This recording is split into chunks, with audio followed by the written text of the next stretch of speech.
Hello friends, మన దేశ రాజకీయాలు అనేవి అర్థమైనట్లే ఉంటాయి, కానీ అర్థం కాదు. అందులో మెయిన్గా ఎమ్మెల్యే ఆర్ ఎంపీ, ఇవి రెండు కూడా ఒకేలాగా ఉంటాయి, కానీ రెండింటికి చాలా తేడా ఉంటుంది. ఈరోజు మన వీడియోలో ఎమ్మెల్యేకి ఎంపీకి మధ్య గల తేడా గురించి, వీటికి ఉండే అధికారాల గురించి, ఒక వ్యక్తి ఎమ్మెల్యే ఆర్ ఎంపీగా పోటీ చేయాలంటే అతనికి కావాల్సిన క్వాలిఫికేషన్ ఏంటి, అండ్ ఫైనల్గా ఎమ్మెల్యే పవర్ఫుల్లా ఎంపీ పవర్ఫుల్లా అన్న విషయాల గురించి ఈ వీడియోలో తెలుసుకుందాం. అంతకంటే ముందు కొత్తగా ఎవరైనా మన ఛానల్ని చూస్తున్నట్లయితే తప్పకుండా సబ్స్క్రైబ్ చేసుకోండి. అండ్ ఈ వీడియోని ఎక్కడ స్కిప్ చేయకుండా ఫుల్ వరకు చూడండి. మీకు కానీ ఈ వీడియోలో చెప్పిన ఇన్ఫర్మేషన్ వర్తి అనిపిస్తే తప్పకుండా లైక్ చేయండి.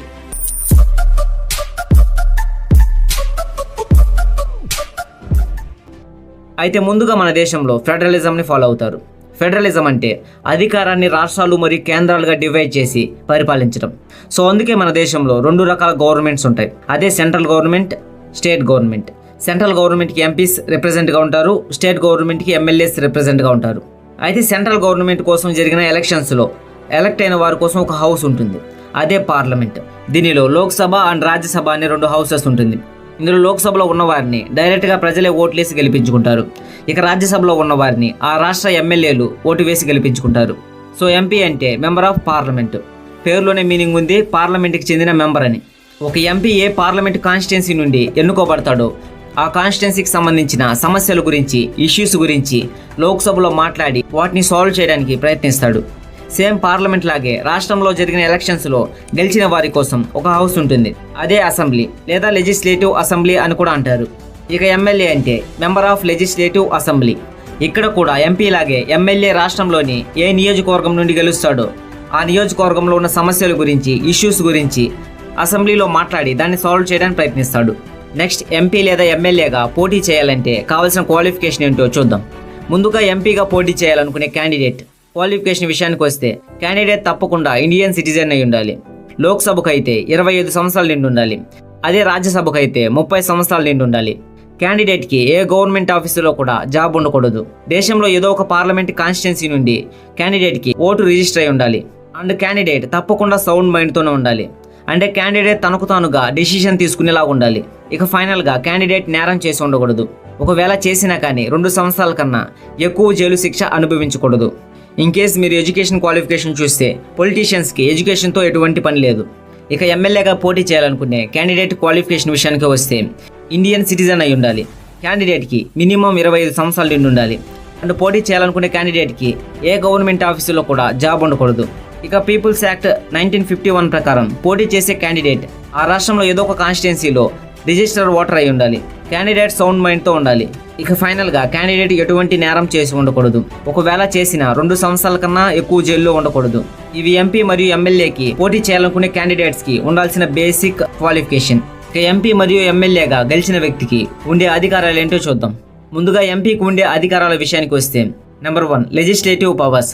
దేశాన్ని పరిపాలించడానికి అవసరమైన లాస్ని పాస్ చేయడంలో ఎంపీస్ ప్రధాన పాత్ర పోషిస్తారు. ఈ లాస్ని యూనియన్ లిస్ట్ మరియు కాంక్రెంట్ లిస్ట్లో ఉండే వాటిపైన పాస్ చేస్తారు. ఈ యూనియన్ లిస్ట్లో national defence, banking, currency, foreign affairs, communication etcetera ఉంటాయి. ఇక కాంక్రెంట్ లిస్ట్లో education, forest, marriage, trade, protection of wildlife etcetera ఉంటాయి. వీటిపైన స్టేట్ గవర్నమెంట్ మరియు సెంట్రల్ గవర్నమెంట్ రెండూ కూడా కలిసి లాస్ని పాస్ చేస్తాయి. Number 2 electoral powers. ఎంపీస్ తమకున్న ఎలక్టోరల్ పవర్స్తో ప్రెసిడెంట్ ఆఫ్ ఇండియాని, లోక్సభలోని స్పీకర్ని, డిప్యూటీ స్పీకర్ని, రాజ్యసభ వైస్ చైర్మన్ని ఎన్నుకుంటారు. Number 3 supervisory powers. Central government చేసే ప్రతి పనిని ఎంపీస్ సూపర్వైజ్ చేస్తూ ఉంటారు. Number 4 representative responsible. ప్రతి ఎంపీ తన కాన్స్టిట్యున్సీలో ఉండే సమస్యల గురించి, ఇష్యూస్ గురించి లోక్సభలో వాటిని ప్రవేశపెట్టి వాటిని సాల్వ్ చేయడం ప్రతి MP responsibility. Power of the purse. Indian government తీసుకొచ్చే రెవెన్యూ అండ్ ట్యాక్స్ బిల్స్లను ఎంపీసీ అప్రూవ్ చేస్తారు. సో అందుకే సెంట్రల్ గవర్నమెంట్ తీసుకొచ్చే ఏ బిల్ అయినా ముందు పార్లమెంట్లో ప్రవేశపెడతారు. ఇక నెక్స్ట్ ఎమ్మెల్యేగా గెలిచిన వ్యక్తికి ఉండే అధికారాల విషయానికి వస్తే, ముందుగా నెంబర్ 1 లెజిస్లేటివ్ పవర్. లెజిస్లేటివ్ అంటే శాసనసభ. సో శాసనసభకు ఎలక్ట్ అయిన వారిలో ఉండే బేసిక్ పవర్ చట్టాన్ని రూపొందించడం. కాన్స్టిట్యూషన్ ఆఫ్ ఇండియా ప్రకారం ఎమ్మెల్యేలు స్టేట్ లిస్ట్ మరియు కాంక్రెంట్ లిస్ట్లో ఉన్న విషయాలపైన చట్టాలను పాస్ చేయొచ్చు.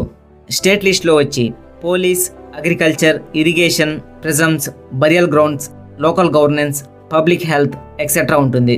వీటిని స్టేట్ గవర్నమెంట్ మాత్రమే హ్యాండిల్ చేస్తుంది. Number 2 executive powers. ప్రతి రాష్ట్రంలో ఉండే లెజిస్లేటివ్ అసెంబ్లీలోని ఎమ్మెల్యేస్కి కొన్ని ఎగ్జిక్యూటివ్ అధికారాలు ఉంటాయి. ఈ అధికారంతోనే ఆ రాష్ట్రంలో ఉండే చీఫ్ మినిస్టర్ అండ్ ఆ రాష్ట్రంలో ఉండే కౌన్సిల్ ఆఫ్ మినిస్ట్రీని కంట్రోల్ చేస్తారు.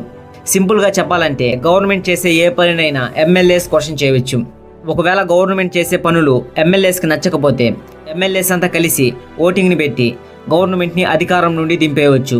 రీసెంట్గా మహారాష్ట్రలో కూడా ఇదే జరిగింది. అక్కడ ఎమ్మెల్యేస్ అంతా కలిసి గవర్నమెంట్ని దింపేశారు. Number 3, financial powers.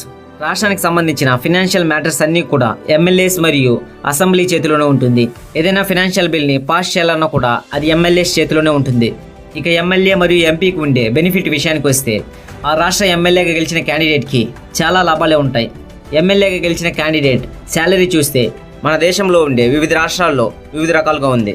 ఇందులో హైయెస్ట్ శాలరీ వచ్చి తెలంగాణ ఎమ్మెల్యేస్కి ఉంటుంది 2.5 lakhs. ఈ క్యాన్ యావరేజ్గా ప్రతి రాష్ట్రంలో ఎమ్మెల్యేలకు 60,000 రూపాయల బేసిక్ శాలరీ ఉంటుంది.